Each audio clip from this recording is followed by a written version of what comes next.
Hoy estamos a 11 de junio de 2025 en ecología. Y estamos abordando la unidad temática de caracterización de recursos. Ya dijimos que los recursos son formalmente los factores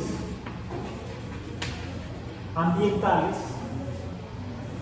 dijimos abióticos y bióticos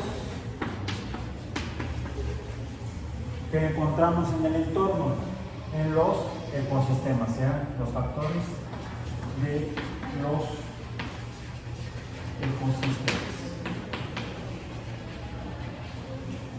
Que los ecosistemas son el objeto de estudio de la ecología, que es el estudio de la relación de organismos y su entorno.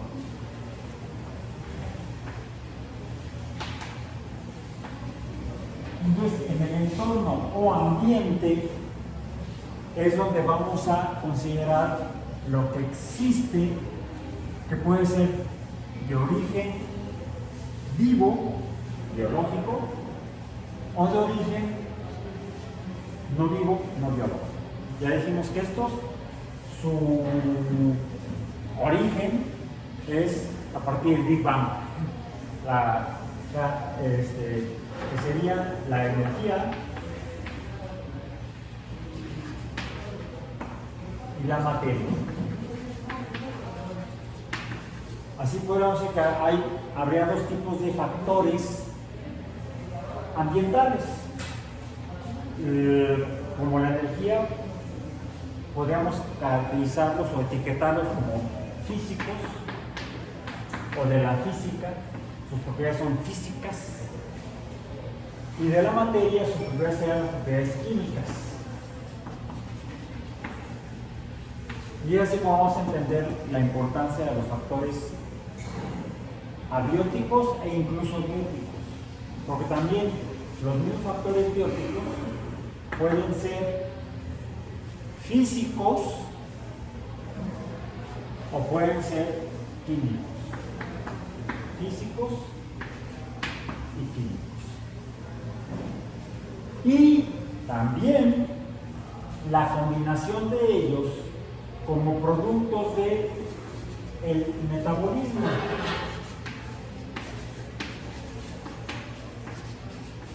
El metabolismo son una serie de procesos, podemos llamarle reacciones, pero no debemos cerrarnos solamente a cuando andamos en el ámbito de las ciencias naturales, solemos escuchar la palabra reacción y lo primero que pensamos es, reacciones químicas. No. Debemos también considerar a los procesos físicos como reacciones físicas. La diferencia entre unas y otras, ¿cuál sería? Que en las reacciones químicas hay transformación en las propiedades de la materia, mientras que en las físicas no hay transformación en las propiedades naturales, vamos a decir, innatas o internas de la materia. Cuando tenemos un cambio de forma, aumento de energía, disminución de energía, podemos llamarle una reacción. Sería una reacción física. Cuando ese proceso implica la presencia de materia y esa materia se transforma, entonces estaríamos hablando de reacciones químicas. E incluso hay procesos naturales en los cuales se están llevando simultáneamente a cabo reacciones físicas y químicas, hasta les llegamos a llamar físico-químicas. Como por ejemplo todas las que implican la transformación de energía cuando se presenta materia, como cuando se lleva a cabo un proceso de combustión. Podemos decir que la combustión no es solamente una reacción química. Por ahí en química cerramos la visión y decimos que la combustión es una reacción química en la que se produce luz y calor. Bueno, como está produciendo luz y calor, que no es más que otra forma de luz, invisible, infrarrojo, entonces se hace evidente que estamos teniendo fenómenos químicos, la transformación de la materia. Imaginemos materia orgánica como madera, compuestos de carbono, tal vez hidrocarburos, los cuales podemos pensar que no son de origen biológico, como los que se encuentran en Titán, satélite de Saturno. No hay evidencia de que los hidrocarburos que están en Saturno sean productos de fenómenos biológicos. No hay evidencia, podría ser, como hipótesis que podemos plantear.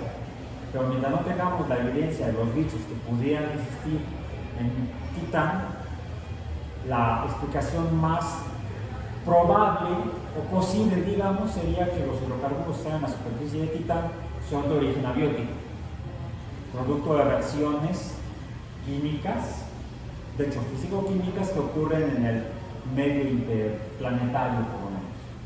Bueno, eso para entender por qué serían de origen abiótico esos hidrocarburos.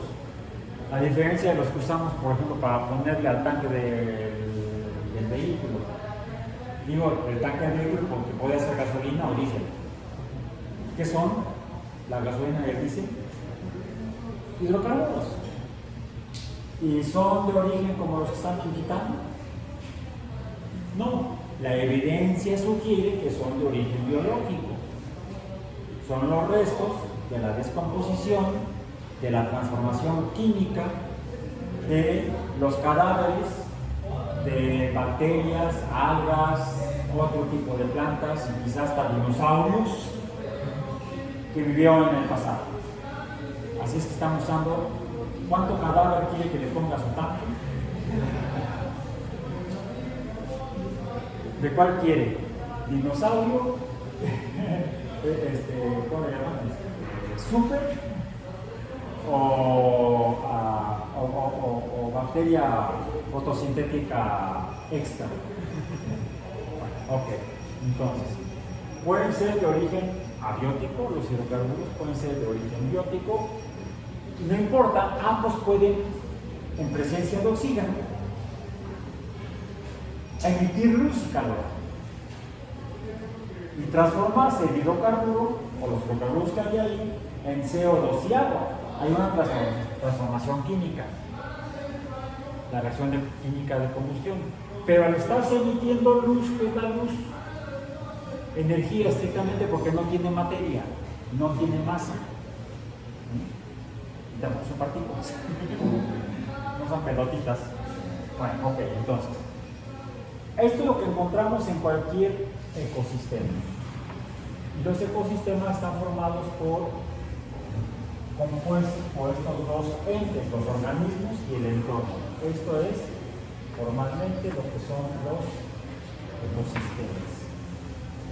Conjuntos donde hay necesariamente organismos en el entorno. No podríamos decir que en Titán hay ecosistemas. Sí, en la Tierra. Y encontramos materia y o energía, que de hecho puede ser de origen no biológico o de origen biológico. Los de origen biológico son producto del metabolismo, como por ejemplo en el caso de los organismos verdes, toman energía luminosa, transforman materia en otras formas de materia, estrictamente dióxido de carbono y agua, para formar no hidrocarburos, sino carbohidratos, azúcares, que a su vez son transformados a través de una serie de reacciones químicas dentro de los organismos. ¿Cómo llamaríamos entonces esas reacciones? ¿Estrictamente reacciones químicas? No. Le llamaríamos entonces a estas reacciones, cuando son de origen biológico, en el metabolismo, le llamaríamos reacciones bioquímicas, químicas de naturaleza biológica, y se llevan a cabo dentro de las células y en las superficies de las células, en las membranas. Ahí hay también reacciones químicas, e incluso a ambos lados de las membranas celulares. Y eso produce otras formas de materia y también de energía. Pero no sería abiótico. Necesariamente, por ejemplo, la flechita no puede apuntar para acá arriba, sino que la flechita tiene que apuntar hacia acá. El metabolismo es el generador de los recursos bióticos. Sin metabolismo no hay factores bióticos. No habría factores bióticos si no hubiera metabolismo. Y estos se van a incorporar a los ecosistemas. Entonces tenemos los ecosistemas donde hay organismos, hay entorno, pero el entorno modifican al entorno de los organismos. Y entonces estaríamos hablando de factores. Pero cuando aparecen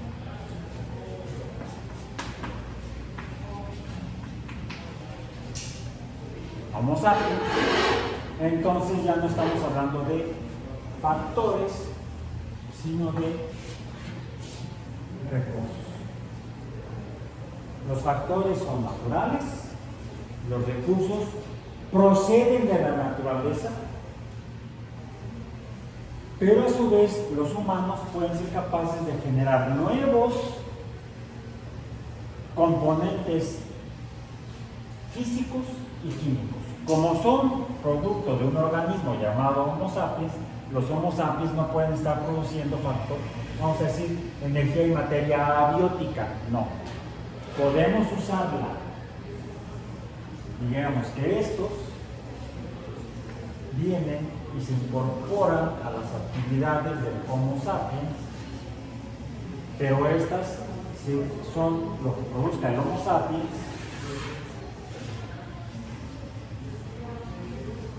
se va a incorporar a lo que exista en el entorno, que serían ya no factores bióticos, sino recursos bióticos, estrictamente. Así sea que estamos produciendo, por ejemplo, calor o luz, como cuando tomamos los hidrocarburos de origen biológico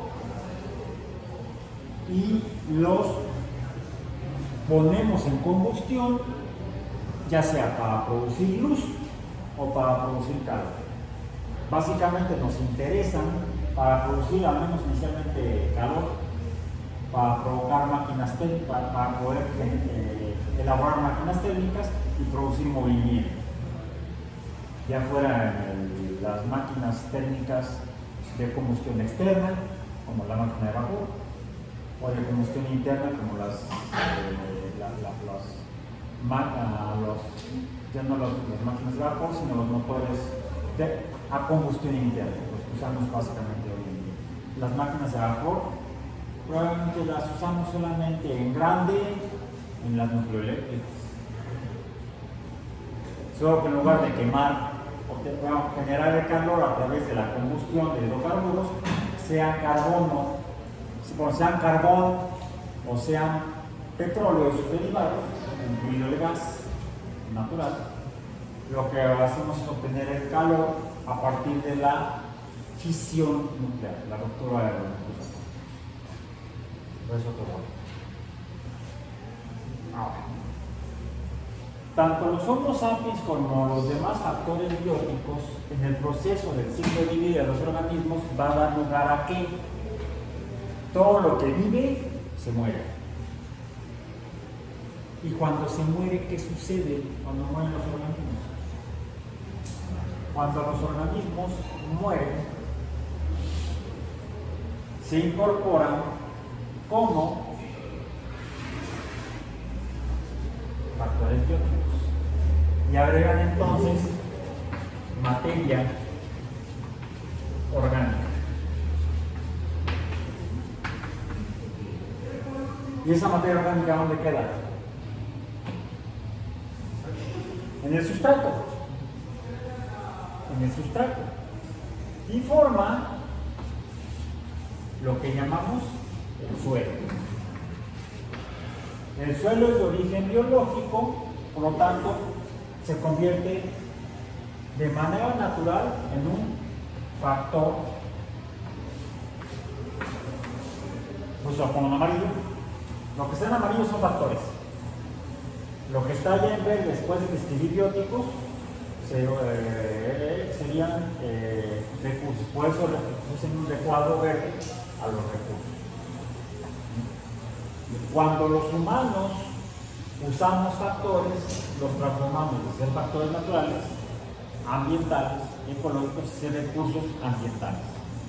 Que pueden ser de origen abiótico, por ejemplo, cuando usamos la luz. ¿Para qué usamos la luz los humanos? La usábamos para sintetizar vitamina D. Y entonces era un factor abiótico para mantenernos vivos y sanos. Sin vitamina D, ¿qué sucedía?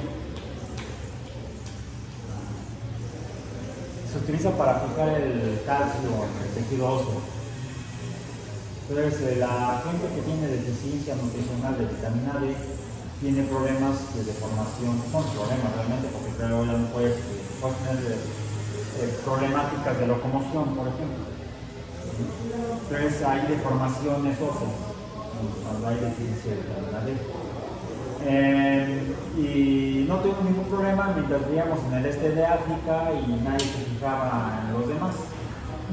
Andábamos buscando los factores nutritivos. Decíamos que tanto lo que recolectábamos como la carroña inicialmente, y incluso hasta cuando descubrimos e inventamos las armas, y bueno, las herramientas las usamos como armas para cazar. Y mientras estábamos en el este de África no teníamos por qué andarnos preocupando por los otros factores ambientales, abióticos, algunos energéticos, como pueden ser la energía de la luz invisible, calor, o incluso también estábamos materia abiótica, agua para beber, la cual podríamos quizás tomar de los cuerpos de agua, cuerpos líquidos, ríos, lagos, lagunas. Había otra fuente de agua líquida, ¿cuál es? La precipitación, la lluvia. Entonces podemos estar así. ¿Ustedes son de generación Barney? No, ¿verdad? Ni siquiera saben a lo que me referí cuando mencioné a Barney. Ahora tú sí eres generación Barney, entonces. Sí. Bueno, lo llegas a ver en repeticiones, en retransmisiones. Sí, porque tenía una canción que se llama no, porque ni siquiera son generación Barney. Si las gotas de lluvia fueran de caramelo, me encantaría estar ahí, abriendo la boca para estar. Bueno, alguna vez no llegan los caramelos, aunque a veces el granizo parece, ¿no? Pum, pum, pum. Así el granizo. Pero bueno, a lo que voy a decir, hay diferentes fuentes de agua líquida, incluso quizás no estaríamos ahí cantando el agua con agua. Pero quizás así como descubrimos las herramientas, una roca natural, desnuda, como tal, la podríamos usar como herramienta. Quizá al golpear una roca con otra roca, hubo alguna fractura de las dos y vimos que se formó un filo abusado. ¡Ay, me corté el dedo! ¡Ay! Una nueva herramienta, una navaja. O quizá una arma para una herramienta quizá quitar más fácilmente los restos que quedaban en la carroña, los restos de carne, quizá para romper el hueso y sacarle la médula, ya no solamente con la roca roma o redondeada, sino ya una roca abusada podría ser más eficiente para poder abrir un hueso y sacarle la médula. O incluso ya para intencionalmente, y eso lo había demostrado el paleontólogo Luis Dickey, keniano, ya estando en siendo septuagenario, ya de más de 70 años de edad, y además el hombre estaba un poco así, mucho, no como Dios, sino más así.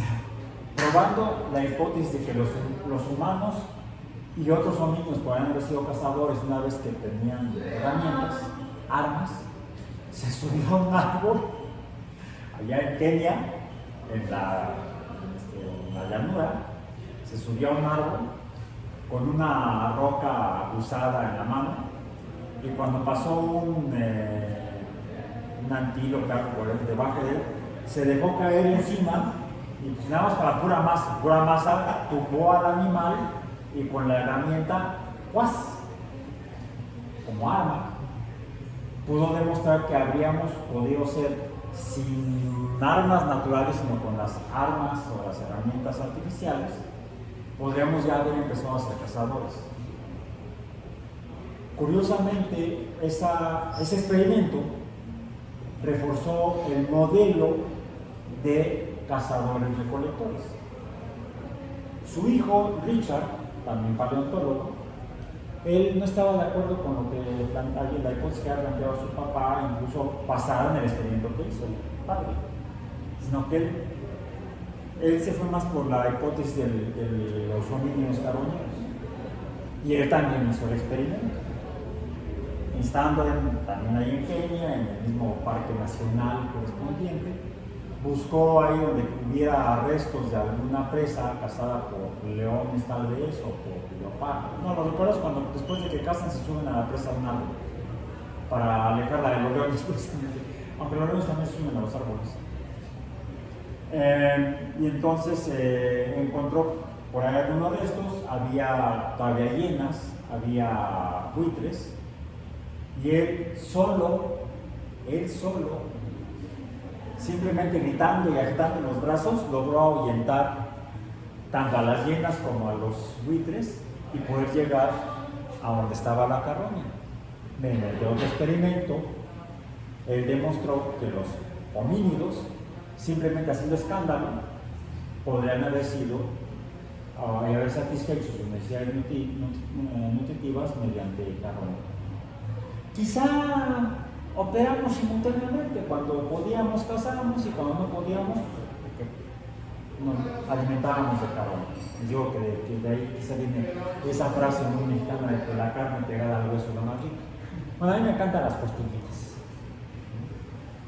En fin, entonces, el hecho es que una vez que los organismos mueren, se incorporan al sustrato y ahí van formando el suelo, el cual es estrictamente entonces, hasta de manera natural, hasta antes del Homo sapiens, un factor biótico de los ecosistemas, el suelo. Y a su vez, también los organismos modifican el mismo suelo, con el simple hecho de caminar, de desplazarse, de tener una locomoción sobre el sustrato en el cual ya hay material blanco. Incluso hay organismos que no solamente forman el suelo, sino que viven del suelo directamente, principalmente invertebrados. Por aquí llegamos a encontrar que también hay algunos vertebrados. ¿Han visto tuzas?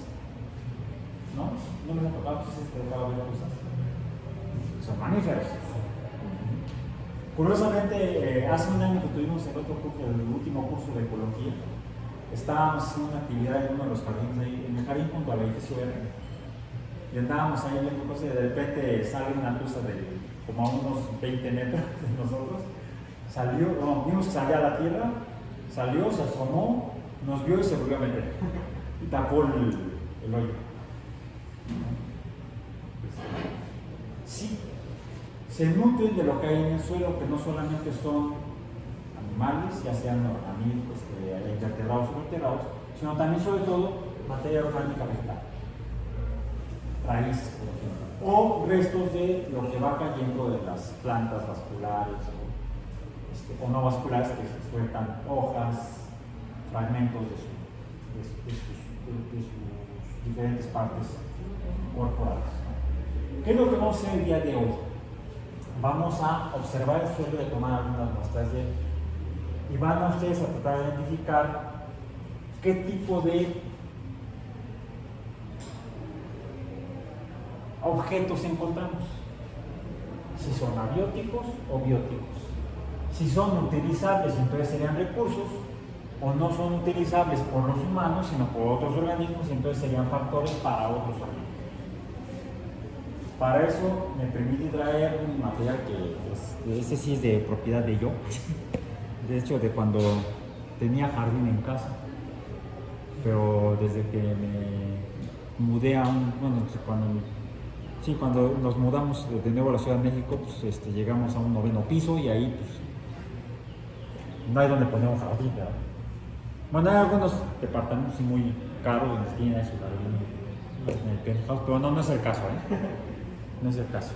Entonces, van a tomar muestras de suelo, donde formalmente quienes estudian el suelo, los edafólogos, para poder estudiar completamente la estructura y conformación del suelo, se hacen, vamos a decir, perforaciones en el sustrato para identificar hasta dónde abarca el suelo dependiendo del proceso que haya dado lugar a ese suelo en ese sitio.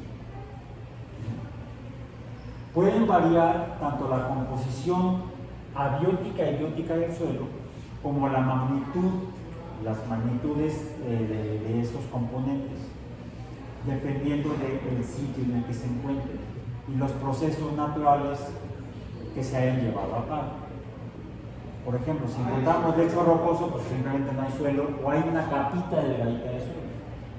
Cuando hay actividad geológica como la volcánica, se genera un nuevo sustrato que incluso puede eliminar el suelo. Puede el suelo quedar cubierto por materia ígnea surgida de una actividad volcánica. Ya sea que sea magma que se transforma en lava en cuando sale, o quizá no necesariamente lava, sino lo que luego llevan algunos volcanes, como pueden ser lo que la gente, incluso los vulcanos llaman ceniza, que no es como la ceniza que obtenemos cuando producimos combustión de materia orgánica. Eso básicamente son diferentes compuestos de carbono. Puede ser desde carbón puro, carbón con carbón, carbono con carbono con carbono, o diferentes compuestos de carbono que pueden quedar como producto de la combustión cuando no es completa. Si fuera completa ni siquiera encontraríamos carbono. Todo sería CO2 y sería la atmósfera.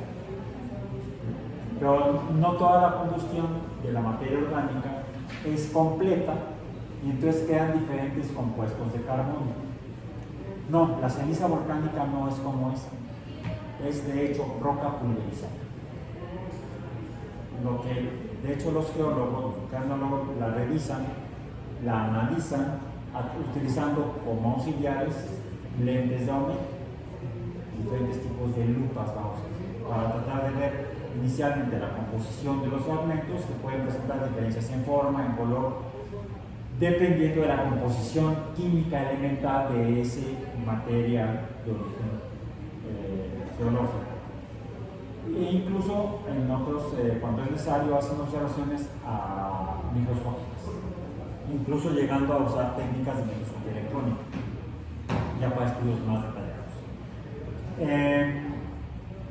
Cuando tenemos ese material que salga, ya sea de manera ígnea fundida, roca fundida, que sería la lava, o a través de la roca pulverizada, que llamamos flujos piroclásticos, esa actividad geológica vamos a decir, destruye el suelo, pero de una manera natural. No como lo hacemos los humanos. Los humanos lo que producimos, ya dijimos, no es una modificación del ecosistema o del sustrato o del suelo. Lo que hacemos los humanos a través de la actividad, hacemos lo que llamamos perturbación.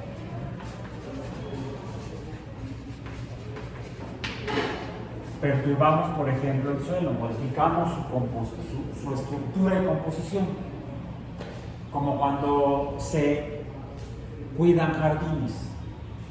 No, lo que se hace cuando se hace trabajo de jardinería es perturbar el sistema. e impedir que continúe su proceso natural de acuerdo a su composición biológica y abiótica. Podemos incluso haber producido un sistema artificial, no un ecosistema, como un jardín, y si se retiran los humanos de ese lugar, de ese jardín, va a dar lugar a que continúen los procesos metabólicos de los organismos que ahí están ocupando y explotando los factores del sitio, y estarán haciendo una especie como de proceso de tipo resiliente, de regreso, a tomar una forma similar a lo que sería un ecosistema.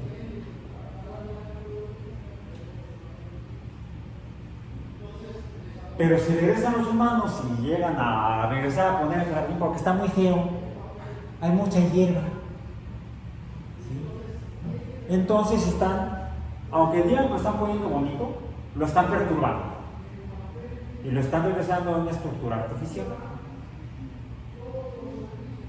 Un experimento accidental que se llevó a cabo fue cuando ocurrió el accidente nuclear en Chernobyl, que llevó a que los humanos abandonaran esa región, principalmente como ya sitio de habitación.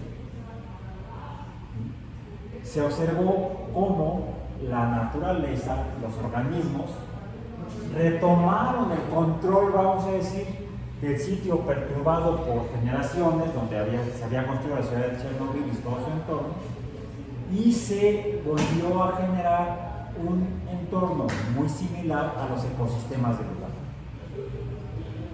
Como decía el matemático en la novela de Parque Jurásico y la película, la primera, Ian Malcolm, Life finds a way. La vida encuentra el camino en el proceso de resiliencia de los sistemas biológicos. Pero eso es un proceso natural que se da una vez que desaparecen los humanos y las perturbaciones que llevamos a cabo. Esas perturbaciones también pueden modificar la estructura del suelo. Y es por eso que los edafólogos, ya sea en un sitio natural muy perturbado, que quedan pocos en el planeta, o en sitios que han sido perturbados quizá irregularmente o recurrentemente, hacen estudios de la composición, vamos a decir, física y química del suelo. Física, química y biológica. Para eso hacen pozos. Se perforan pozos con palas que deben tener aproximadamente como entre 1,5 metros hasta 2 metros. En los documentos que tenemos en el sitio web disponibles, que no están en el sitio web en lugares, ahí viene cómo se hacía de manera formal un estudio edafológico para poder encontrar cuáles son las propiedades del suelo y qué se podría hacer como actividad humana, tomarlo al suelo como recurso, ya sea para actividades agrícolas, actividades pecuarias u otro tipo de actividades humanas. No vamos a hacer eso. No tiene caso y no. Vamos a hacer una especie de modelo reducido de lo que sería un estudio de suelo. Es por eso que les digo que traigo mis herramientas, palas, traigo aquí 2 palas de jardín. Y traigo otra cosa que también es tomar muestras del suelo a través de tratar de no perturbar su estructura. A eso se le llaman núcleos y el proceso se llama nucleación. Van a nuclear el suelo. Se usan cilindros en los cuales se introducen en el sustrato, en el suelo, y se trata de retirar el cilindro con lo que haya quedado capturado en el interior del cilindro. Traigo aquí mi cilindro para nuclear, que está medio improvisado de un material que sobró de una obra, quedó un cilindro, donde podemos utilizarlo para introducirlo en el sustrato y extraerlo, y traigo aquí una especie como de émbolo para sacar la muestra del núcleo de suelo. Vamos a trabajar aquí en el espacio donde hay poca cubierta vegetal para que sea más fácil hacer la relación. Entonces, lo que van a observar es esencialmente qué hay en la superficie. ¿Qué hay en la superficie del suelo? Para ver si es abiótico o biótico, qué hay y cuánto hay de cada cosa, cualitativamente hablando, no vamos a hacer cuantificaciones específicas. Va a tomar algunas muestras que van a tomarlas y a colocarlas para no perderlas en los vasos depositados que les dieron. Y van a obtener una muestra, un núcleo del suelo, y ese lo van a tratar de extraer, si se puede, el cilindro completo, sólido, y lo van a ir revisando a lo largo de ese núcleo. Finalmente van a tratar de, si observan diferencias apreciables, van a colocarlo en el cristalizador que les digo, que es un poco más grande, para tratar de identificar qué hay que sea de origen abiótico y qué hay que sea de origen biótico en esa muestra de suelo como núcleo. ¿Alguna duda? Si no hay dudas, entonces procedemos a ir al sitio de estudio. Terminamos nuestra sesión en este momento de la grabación aquí en el aula.